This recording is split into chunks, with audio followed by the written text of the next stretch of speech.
నా పేరు అపర్ణ. మా 9వ వార్డు. మాది నాగవంశ వీధి 9వ వార్డు మాది. కలవత్త మేడం గారు కూడా బాగా అందరికీ హెల్ప్ చేస్తుంటారు.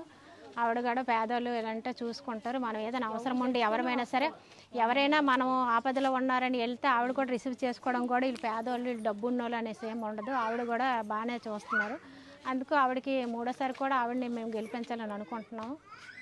మరి మనం ఎలాగ తీర్చుకోగలం? ఇంకో విధంగా వాళ్ళ రుణాలు ఏం తీర్చుకోలేము. మన ఓటు హక్కు వినియోగించుకుంటే మనం వినియోగించుకున్నట్లు ఉంటుంది, వాళ్ళకి ఓటేసి గెలిపించినట్లు కూడా ఉంటుంది కదా. ఆ విధంగా తీర్చుకోవాలనుకుంటున్నాం. మా వార్డు ఉందంటే వార్డులో ఇంతకుముందు రోడ్లు కాలువలు ఎంత దినిగా ఉండేవి, ఇప్పుడు ఇవన్నీ ఉన్నాయంటే మా వార్డుకి ఏ వార్డుకి కూడా చూడండి, మీరైనా వెళ్ళి చూడండి, కాలువలైనా రోడ్లైనా చాలా దినిగా మా కౌన్సిలర్ బాను అన్నీ చేస్తున్నారు. మాకు ఏదైనా అవసరమైనా కష్టమైనా వస్తుంటారు, చేస్తుంటారు. ఏదైనా ఎవరికైనా బాగాలేదన్నా ఏదైనా వాళ్ళు చేయవలసింది హెల్ప్ వాళ్ళు చేస్తుంటారు. మాకు ఆ విధంగా